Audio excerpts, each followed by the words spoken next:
Jadi untuk pertanyaan yang pertama, menurut Pak Asno sendiri, definisi ketahanan nasional itu apa sih Pak? Ketahanan nasional itu merupakan kondisi ideal dalam mengembangkan kemampuan satuan dalam rangka untuk supaya bagaimana kalau seandainya di dalam negara itu terjadi sesuatu, bagaimana untuk mengupayakan untuk mengembalikan itu lagi dengan adanya sarana prasarana yang dimiliki oleh pemerintah.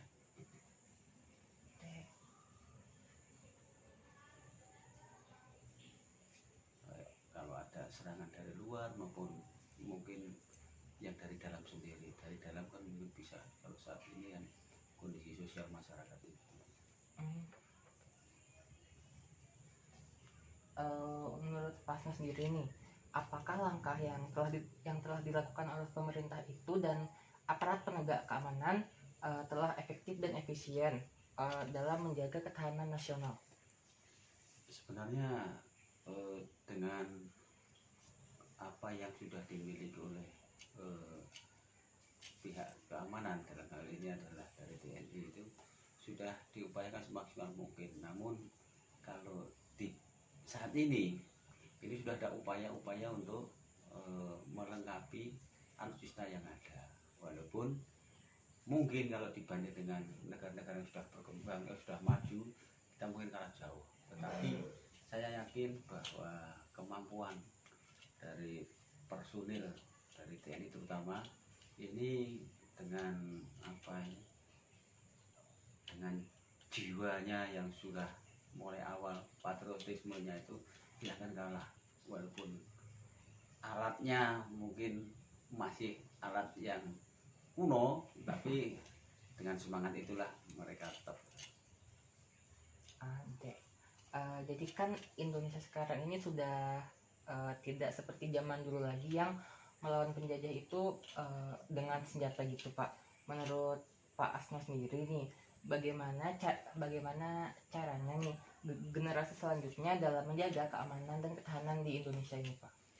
Oleh karena itu sejak awal dari TNI itu kan sudah sering memberikan pemahaman-pemahaman kepada generasi muda, terutama di sekolah-sekolah. Maka sudah banyak sekali yang saya contohkan saja pada saat mungkin baru masuk, atau anak yang sekolah itu baru masuk, mungkin baik di tingkat SMA maupun perguruan tinggi, ini kan sering dilaksanakan pendidikan yang awalnya peluncuran, sekarang sudah dirubah menjadi ada bela negara dan sebagainya. Nah, biasanya dari pihak TNI yang diundang untuk menyampaikan itu karena disampaikan tentang wawasan, kemudian langkah-langkah apa yang harus para generasi muda ini harus ketahui. Saat ini memang sudah jauh tidak seperti dulu lagi. Rasa nasionalisme, patriotisme di masyarakat terutama pemuda ini sudah mulai pudar memang, dan ini perlu dikembangkan lagi. Dan saat ini apalagi musim pandemi ini, semua kegiatan total istirahat. Permasalahannya itu. Dan menurut Pak Asno sendiri nih, bagaimana caranya para anggota TNI itu kayak memberikan pemahaman di dalam keadaan pandemi seperti ini Pak? Ini untuk saat ini masih diberlakukan, yaitu secara virtual, seperti program pendidikan yang dilaksanakan sekarang juga demikian, virtual. Bisa juga penerangan melalui RRI, kemudian bisa juga kan sering kalau di Jember sini mungkin setiap bulan sekali lah itu Redandim sering menjelaskan bagaimana baik masalah yang mungkin perlu ditangani atau perlu bantuan dari TNI itu sering disampaikan. Dan untuk pertanyaan selanjutnya nih Pak, bagaimana tanggapan Pak Asno terhadap anggota TNI yang berkhianat kepada negara, seperti hal yang terjadi pada tanggal 12 Februari tahun 2021 di mana oknum TNI tersebut itu bergabung ke dalam kelompok kriminal bersenjata KKB di Papua Pak? Itu yang terjadi di sana kan orang putra daerah Papua ini. Putra daerah memang ya seperti itu. Dia saat ini mungkin yang anak-anak Papua yang contohnya kuliah di mungkin di berbagai perguruan tinggi di luar dari contoh di Jember ya. Ini dari pihak kepolisian maupun TNI ini sudah ada jaringan yang bagaimana untuk membina mereka supaya, tetapi dari pihak senior-senior mereka juga menuntut kepada adik-adiknya supaya kamu nanti kan sudah otomatis diinterogasi dan sebagainya untuk mendukung sana. Katakanlah begitu. Makanya kita berupaya bagaimana supaya dia ini untuk memutuslah supaya jaringan antara senior ke bawahan ini semua belum tentu. Walaupun warga sana itu terus pingin merdeka itu enggak, tapi karena tekanan dari senior-seniornya itu. Makanya di sini kan ada juga warga adik-adik kita yang dari Papua yang ada kelompoknya itu di masing-masing kabupaten itu sudah ada yang memberikan bimbingan baik dari TNI maupun dari kepolisian. Oke.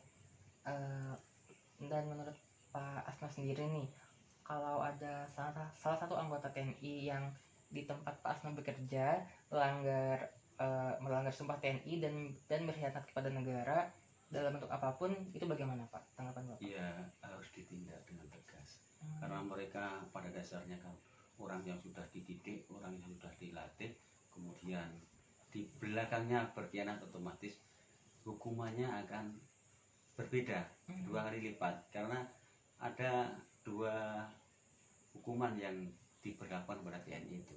Yang pertama hukuman secara umum KUHP lah, kemudian kalau di TNI ada KUHPT, Kitab Undang-Undang Hukum Pidana Militer, KUHDM. Jadi ada 2, makanya tempat peradilannya kan juga ada tersendiri untuk peradilan militer itu. Kalau boleh tahu yang hukuman secara militer itu dalam bentuk apa ya Pak? Ya, ada 2 hal. Nah, kalau hukuman disiplin yang sifatnya masih intern itu bisa komandan satuan memberikan hukuman. Tapi kalau di luar hukuman disiplin tetap disidangkan disidangkan sampai ke tingkat mahkamah militer, karena punya mahkamah militer sendiri. Dan untuk menurut Pak Asma sendiri nih, hukuman apa yang tepat diberikan kepada anggota TNI yang berkhianat seperti itu Pak? Itu kita serahkan kepada proses hukum. Kalau memang ketangkap loh. Kalau dia melarikan diri, jelas itu akan dipecat, tetapi tetap akan diproses sesuai dengan hukum yang berlaku. Untuk pertanyaan terakhir Pak ya, menurut Pak Asma sendiri, langkah apa sih yang efektif dalam menumpas gerakan yang mengancam ketahanan dan keamanan bangsa ini Pak? Kita ini harus memberikan contoh dan memberikan kepada seluruh warga, terutama generasi muda, untuk kita bina kita supaya setelah masanya nanti dia dapat melakukan ke pemerintahan otomatis seperti adik sendiri ini nanti suatu saat nanti kan bisa menjadi pejabat dan sebagainya. Makanya dari awal ini dibina, diarahkan supaya tetap jiwa di samping profesionalisme mereka juga memiliki rasa cinta kepada negara dan bangsa melalui mungkin pendidikan kebangsaan atau bela negara.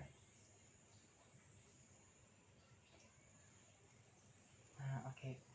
Jadi itu saja yang ingin saya tanyakan Pak, kurang lebihnya mohon maaf, dan terima kasih buat Pak Asma yang telah meluangkan waktunya dalam wawancara malam ini Pak. Ya, mudah-mudahan bermanfaat apa yang kita sampaikan dan sukses selalu.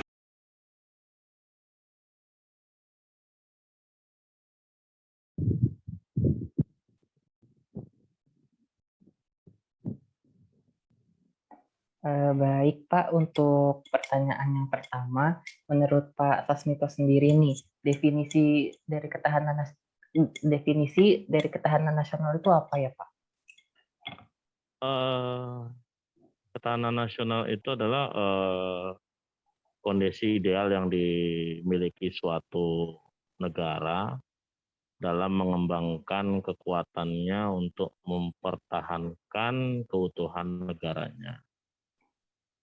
Baik. Menurut Pak Sasmito sendiri nih Pak, langkah yang telah dilakukan oleh pemerintah dan aparat penegak keamanan sudah efektif dan efisiensikah dalam menjaga ketahanan dan keamanan Indonesia, Pak? Eh, Kalau dari pihak kita, dari Polri, untuk saat ini sudah cukup efektif ya, karena kita juga punya ada tim khusus yang dibentuk untuk eh, di bidang itu. Tuh, jadi kalau untuk TNI itu pun juga sudah ada satuan-satuan tugasnya sendiri kan gitu. Kalau boleh tahu itu caranya bagaimana ya Pak untuk menjaganya itu dari pihak Polri-nya sendiri? Maksudnya gimana gimana? Kan Pak Sasmito bilang kalau apa sudah efektif cara-caranya. Nah itu cara-caranya bagaimana ya Pak bentukannya? Ya, jadi kita sendiri kalau kita kembalikan ke tugas pokok kita bahwa untuk Polri itu kan menjaga keamanan dalam negeri. Nah, kalau untuk TNI kan itu punya tugas untuk menjaga keutuhan, kedaulatan negara. Jadi kalau untuk Polri sendiri itu kita sudah eh, apa namanya ini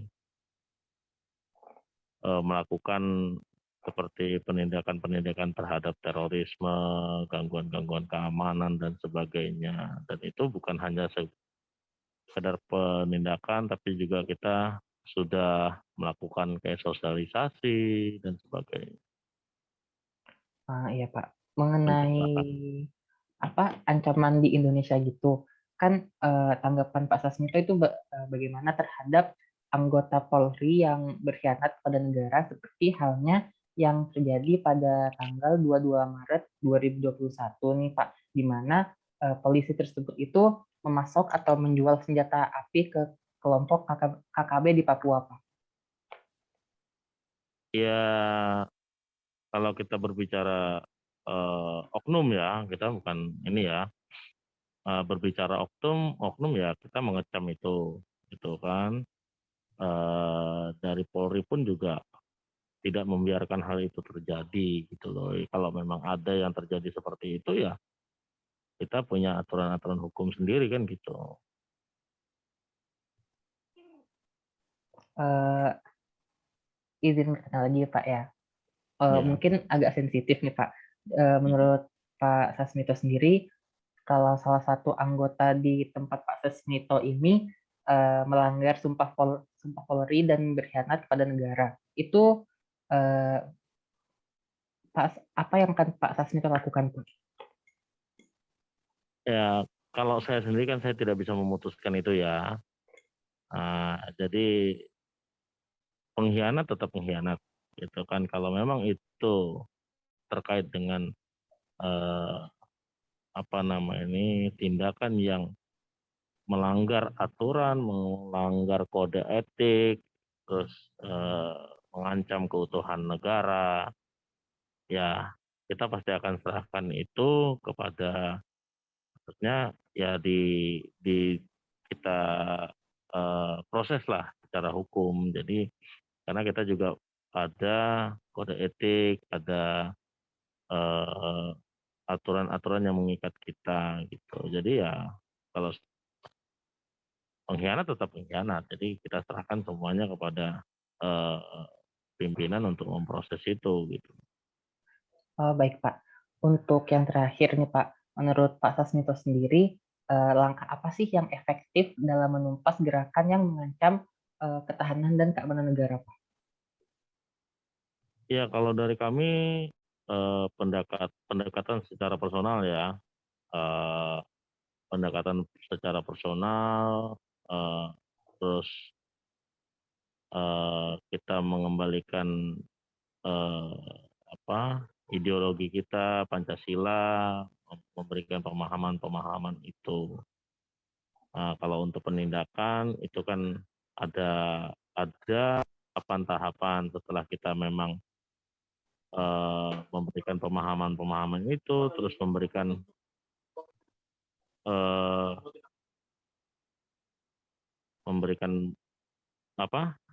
sosialisasi, pemahaman-pemahaman, pendekatan secara personal. Jadi semoga ya dia bisa mengerti ya, dan itu yang sudah kita lakukan untuk saat ini. Baik Pak. Jadi sudah banyak hal ya Pak yang sudah dilakukan untuk untuk menumpas gerakan yang mengancam ketahanan dan keamanan negara. Begitu ya Pak. Ya, ya, Baik Pak Sasmito, terima kasih atas kesempatannya dan sama-sama. telah memakan waktunya dalam sesi wawancara ini. Saya akhiri. Wassalamualaikum warahmatullahi wabarakatuh dan selamat pagi. Waalaikumsalam warahmatullahi wabarakatuh.